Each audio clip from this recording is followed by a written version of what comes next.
You wanted the best. You've got the best podcast. The hottest podcast in the world. The Chris Voss Show. The preeminent podcast with guests so smart you may experience serious brain bleed. The CEOs, authors, thought leaders, visionaries, and motivators.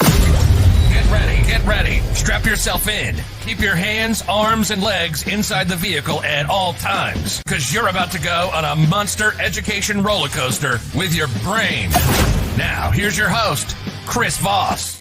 Hi, folks. Chris Voss here from the ChrisVossShow.com, the ChrisVossShow.com. Welcome to the big show, everyone. We certainly appreciate you guys coming by. Oh, my gosh. It's the big Circus Tent podcast in the sky with all the brilliant people, all the smart people, and everyone is there, and I am none of the smart people. I'm just one of the dumb guys who's the host of the show, but we certainly appreciate being here.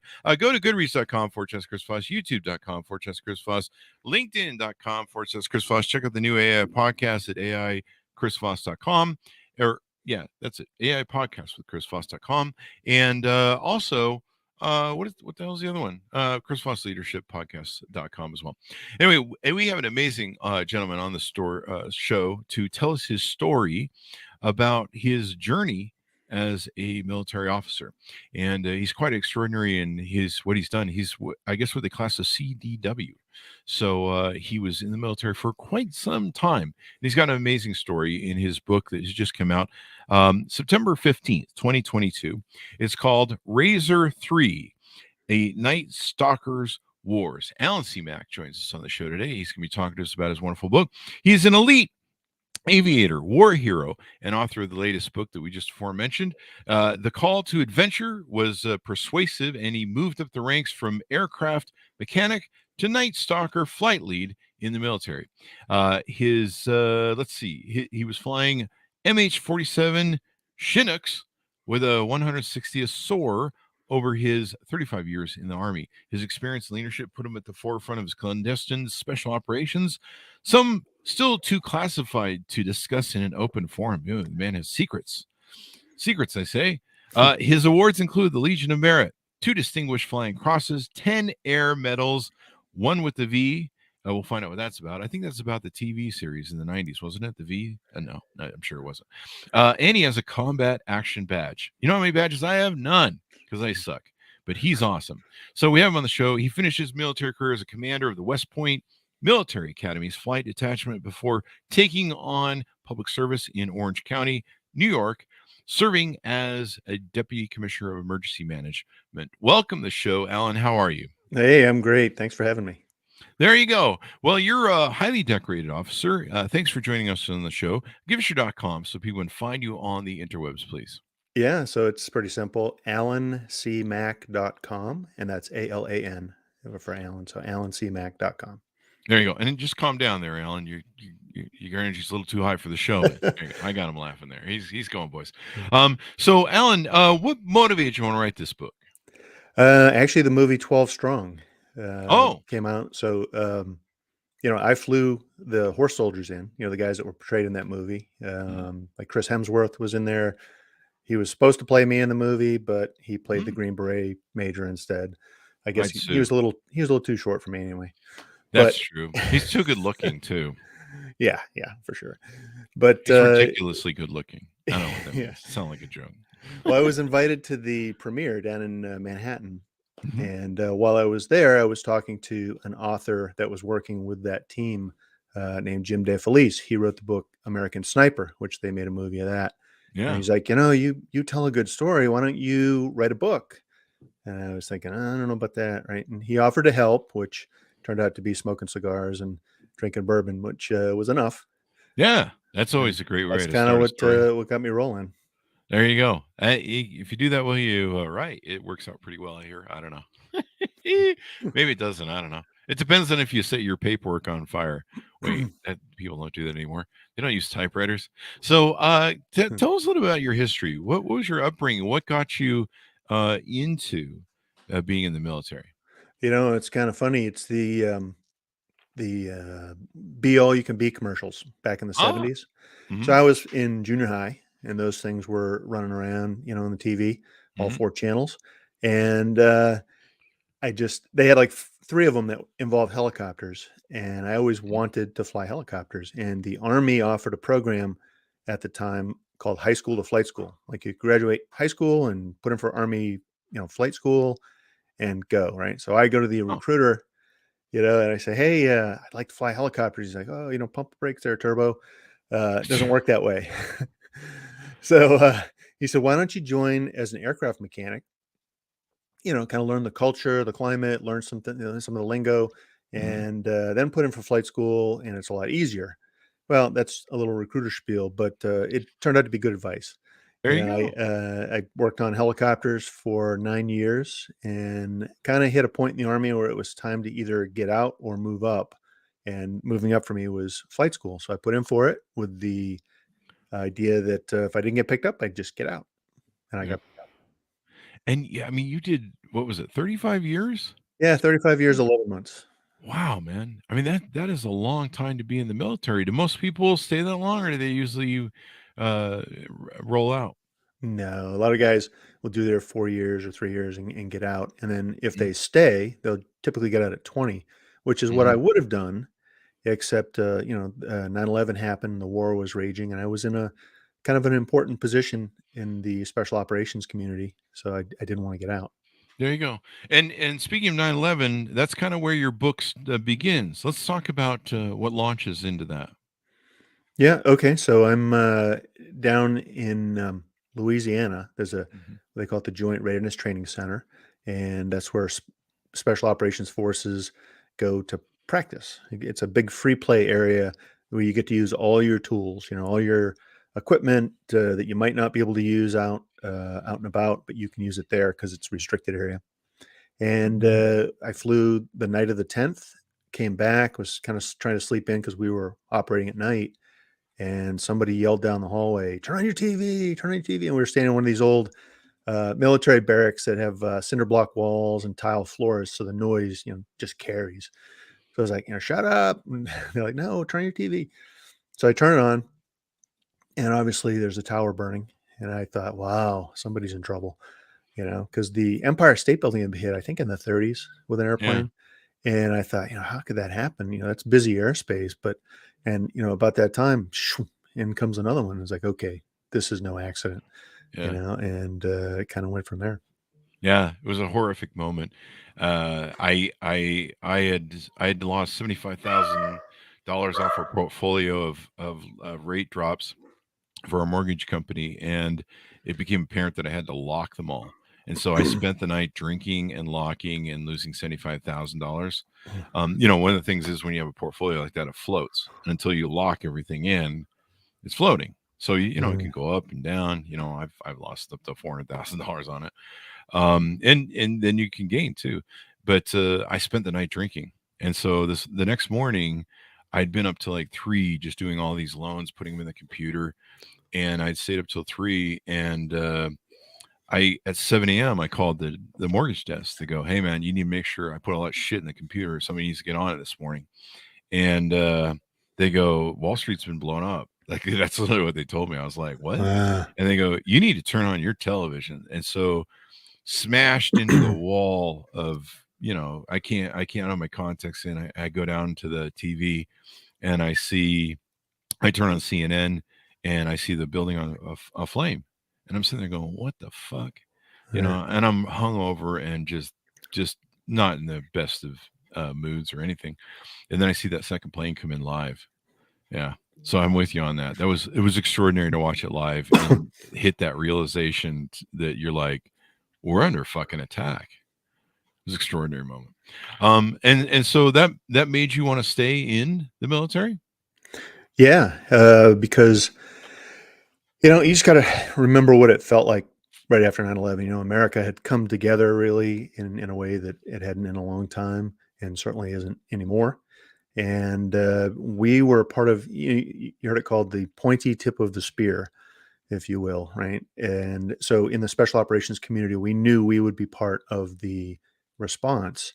And as a flight lead in the 160th Special Operations Aviation Regiment, or 160th SOAR, I knew I would be definitely part of it because there's very few of us amongst the few in the organization. Damn. Damn. So where do you go from there once that happens? Do you get, start gearing up for Afghanistan or? Pretty close. I mean, so we drove back to Fort Campbell, Kentucky, which is up near Nashville. And we once we got back, we were able to get on the classified networks and computers and find out what had happened. And the next day, I was on my way to Tampa, Florida, which is where the Special Operations Command resides. And we drove down in a 15-passenger van with a bunch of special planners. And initially, our plan was just to go over to Afghanistan and be what they call personnel recovery, or PR. So if a Mm, bomber crew got shot down or had to eject or something, we would go rescue them. And they ended up putting us in a country called Uzbekistan, which is just mm, to the north of Afghanistan, because Afghanistan's landlocked. mm. And we just sat there waiting for someone to screw up. And we were there by October 3rd. So that's how fast we moved. And then we had another task force move to the south on a carrier, the Kitty Hawk. Hmm. And were you mostly always flying the Chinooks?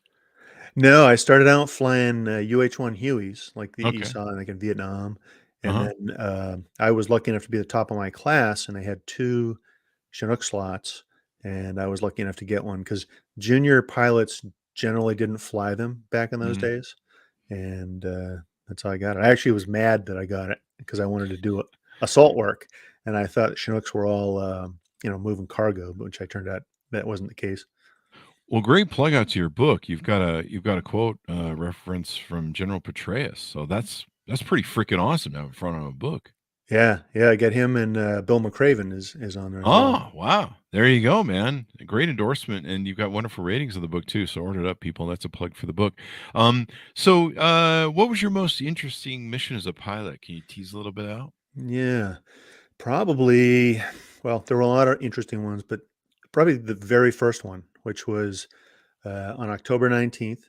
I brought Hmm. the horse soldiers in. They weren't the horse soldiers at the time. They were ODA 595, which is a designation for a special forces team of 12 Green Berets, Hmm. and that's where the movie 12 Strong comes from. But I flew them in Oh, the very first night that we flew, and encountered some weather conditions that really turned everybody else around, and I was able to continue with just the one Chinook and 12 guys in the back, and we well, used what was called a terrain following radar, or TF, right? And what that does is you essentially play a little video game in the cockpit, and this video game allows you to climb and descend over mountains at 300 feet when you can't see out the window. holy crap. Yeah, so that was probably the most interesting.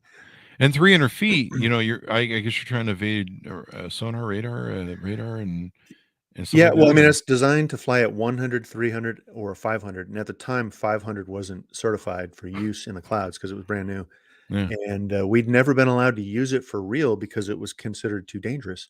Oh, wow. Because, uh, like, has your laptop or your phone ever bricked up on you and you had to Mhm, yeah, reset it? Yeah, yeah, well, imagine the black boxes on a $62 million aircraft doing the same thing, yeah, and one of them is the radar. and So you're 100 feet off the ground. right, and so they hadn't yet certified 500, and 100 is really kind of too low. That's really for avoiding radar. So Mhm, 300 was really just the altitude that it had, wow, and it allowed it to see the terrain a little better. mhm. And yeah, it was it was pretty cool. That's quite a I mean, you're basically a carrier, carrying, special operators, you're carrying different people in your thing. So you're just not a pilot who's responsible for himself flying, an F-16 fighter jet. You have a whole mess of people in the back that, are on some sort of mission. And your ability to keep them alive or get them to where they're going or out of where they're going is everything. How do you remain calm and keep focused in issues like that? And what does it feel like to have that sort of power? No, I'm just kidding. I mean responsibility. Yeah, what it comes down to is the one thing that the special operations community is famous for is its realistic training. Hmm. And essentially, what you end up doing is we would call stress inoculation. So Wow. you put yourself in stressful situations in peacetime, in training events, so that when you experience it for real, it's kind of muscle memory. And that's really what it was. There's determination, obviously, because 9/11 had just happened. the missions we're doing, we know that if we fail this, I mean, Donald Rumsfeld, the Secretary of Defense, had called down personally to make sure we took off that night because he knew the weather was bad. Wow. And he's like, you have equipment to do it, you do it. Okay. So we did, and we encountered some problems along the way, but we were able to just stay calm because we just, fell back on our training. Now you get home, but home is in back to the forward operating base, and you kind of get away from the aircraft and you sit down, you try to have a, cup of water or something, and your hand starts to shake a little bit. It's like, really? Okay, that sucked. You're kind of like, I can't believe I made it through this. Yeah, that was a. Yeah, there was the first couple of weeks we flew every night, Mhm. and so there were two flight leads, me and another one. We each had two helicopters, and one night after about our third mission, we snuck off in a corner, and the CIA had given him a bottle of bourbon, and he's like, "Al, come here, I got a little snort, right?" So we go off alone, and we're trying to just decide, you know, are we doing the right thing? What am I doing versus what you doing? And he goes, "What do you think, Al?" And I said, "I think we're going to die in the next flight." And he says, "Yeah, me too." Holy And shit. we did not expect to live through, because every mission was a little bit different. We encountered a different problem in each one, and we were pushing the aircraft beyond any limit, that we'd ever been allowed to do in peacetime. So it's Wow. like, okay, theoretically this should work, but we've never been allowed to, to get to these limits. And so and we had a lot of ordnance fired at us, meaning Yeah. uh, heat-seeking missiles. We had 16 of them fired at us. I had 2 fired at me in one day.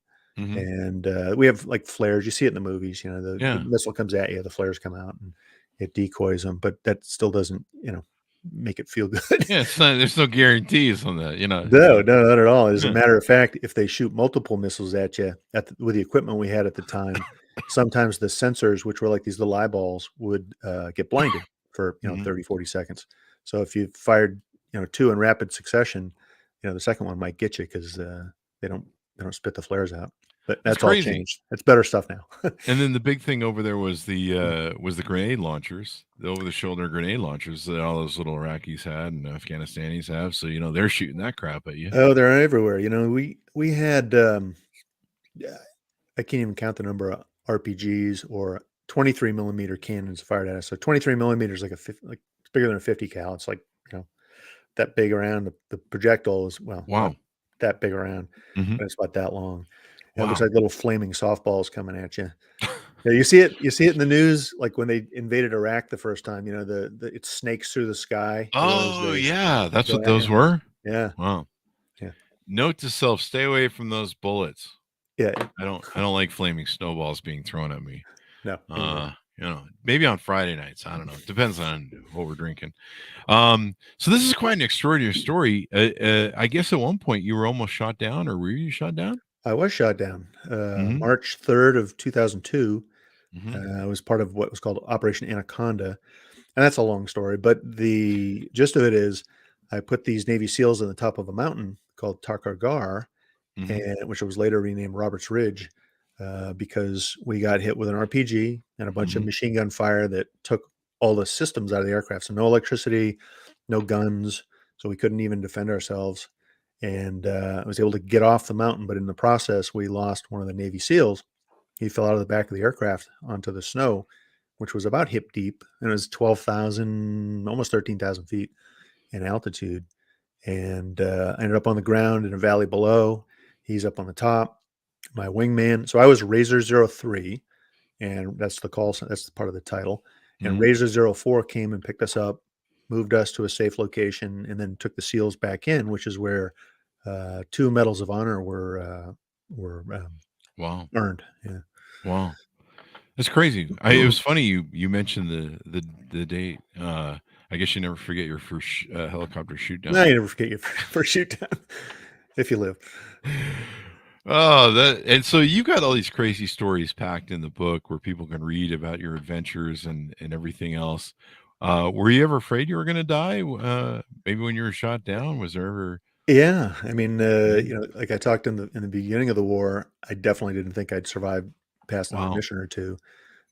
When I got shot down, once again, training, I was, occupied mentally trying to save the aircraft, and the crew. Mm-hmm. And other than that, I was never, I'd like to say I was never successfully engaged again without intending to be. Mm-hmm.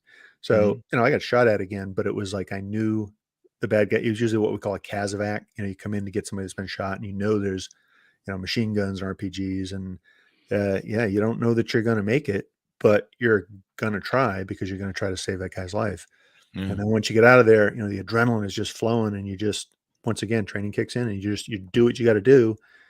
And then later on, you can sit there and say, shit, it sucked. Was it hard to transition after all those years and 2 wars back to being a civilian? Yeah, I'll tell you, there was a bit of a process there because, Mm-hmm. the title of the book, Razor 03, A Night Stalker's Wars, is like a little bit of a play on words in that, I was in Desert Storm. I was in some other operations that I don't talk about. I was in, Enduring Freedom, which was Afghanistan, and Iraqi Freedom, which was Iraq. So that's one set of wars. And the other was my wife at the time had a prescription opioid addiction. Oh my And gosh. so as the years went by, it got worse and worse, and we were trying Mm-hmm. to hide it. We were trying to deal with it. She went to rehab, and she ended up dying Oh no, I'm in sorry. 2012. Yeah, but it's one of those things. We were kind of on the cutting edge, I'd like to say, of the current, uh, prescription opioid addiction epidemic. But anyway, when she died, the organization I was in, the Night Stalkers, offered some very nice opportunities for me, trying to take care of me. And I said, I need to change a venue Mm-hmm. because everywhere I look is kind of a sad memory because it's either it Yeah. was happy and now I don't have it, or it was sad because it was bad. And I went up to New York, to Manhattan, and I unveiled a statue that's currently at Ground Zero, which Mm-hmm. is called America's Response. And it's a green beret on the back of a horse representing the horse soldiers. And while I was up in New York, a job opened up at West Point as the flight detachment commander for West Point. So I would fly a couple of helicopters up there, and I threw my name in the hat, and I got it, and did 3 years there. And now the reason I go into that is because, as a flight lead in the 160th, you live by the news. Mm-hmm. So if you watch the news and you see an event, it's like, how does that affect me? Should I look that up? And you start digging into the encyclopedias. What's the climate in country X? And you get to West Point, it's like, well, what's the temperature in DC? Or what's the temperature at Notre Dame, the college. And because you're flying the superintendent around and the parachute team and things like that. But I'd like to say, in the special operations community, you get the stresses up here. At Mm-hmm. at West Point, it was like down here, but it wasn't like just a straight out transition would be down like this. And a lot of guys don't do well with that. Mm-hmm. So, as the responsibility I had there at West Point, I'd like to say was just enough stress to kind of keep me going. Met my current wife. The cadets I worked with were just amazing. Kind of gave me back my positive attitude, that I'd lost with all the, Mm-hmm. opioid addiction stuff. And it just so happened I ended up meeting our county executive who needed an emergency manager. And I had all the certifications for it. And I worked with him on an air show, creating it. And he's like, hey, I don't have a helicopter, but I got a job for you if you want it. I was like, well, what is it? Anything to do with emergencies? And he's like, yeah, as a matter of fact, it does. So I ended up as a deputy commissioner of emergency services for Orange County, New York. And that's a lot like the military. So I've had a very, very easy transition. I have friends who have not done so well. Yeah. A couple of suicides and a couple of guys they're still not doing well. But I turned out pretty good. Good. Well, that's good to hear. The suicide rate of veterans is way too high, Yeah, it and is. we've had different authors on that have talked about it, PTSD and things of that nature. Did you know at the I don't know how well you knew people over there at the West Point.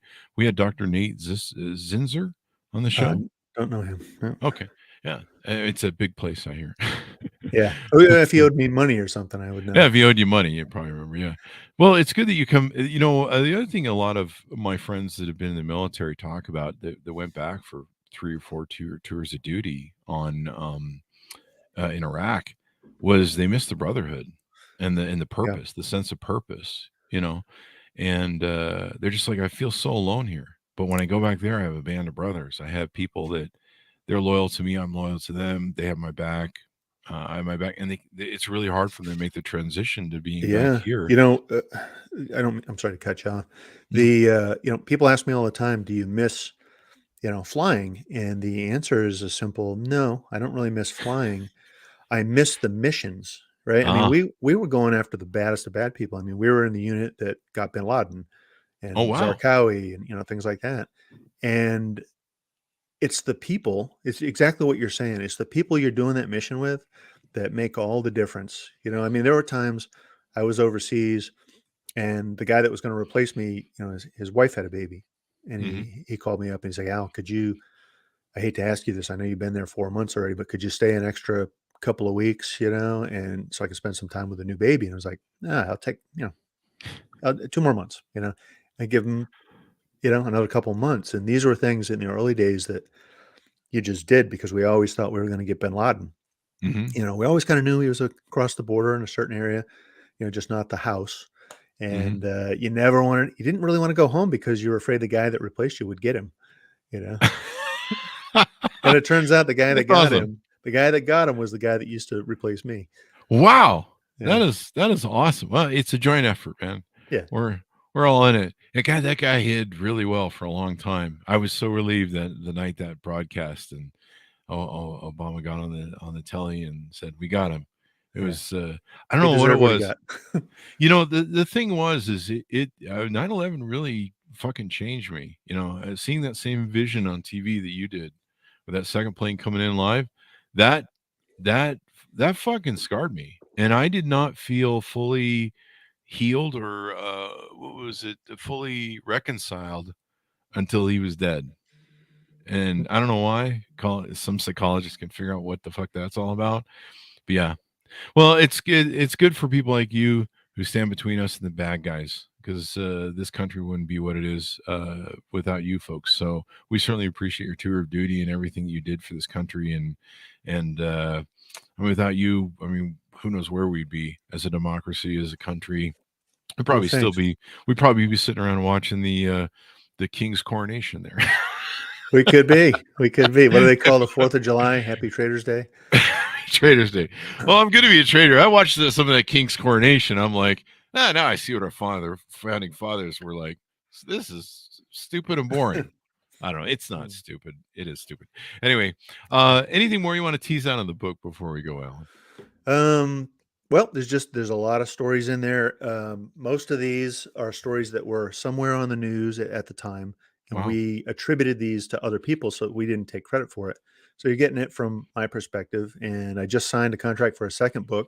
There you go. So got to just now outlining it, getting ready to go, and it was a lot of fun writing it, the whole process, and I'm getting to go out and speak and stuff. But get the book. It's on hardcover, Kindle, and audiobook, which I narrated. There you go. Maybe you can get the Pentagon to pry open some of those classified missions. You can tell us the stories. That'd be I'm fun. hoping, That'd be cool. especially Run it as by time him. goes by. So that or do a novel and like basically base the characters on. I think somebody did that.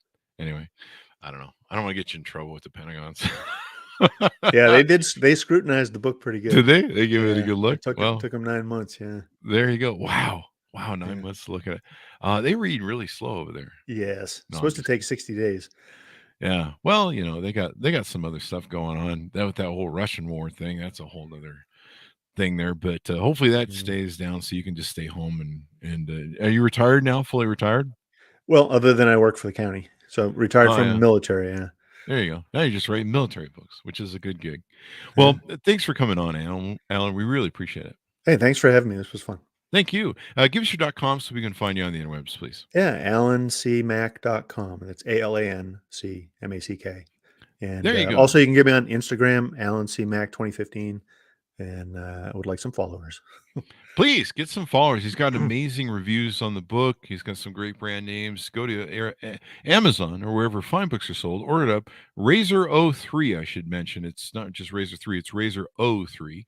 A Night Stalker's Wars by Alan C. Mack. Order it where fine books are sold. Thanks so much for tuning in. Be good to each other. Stay safe, and we'll see you guys next time.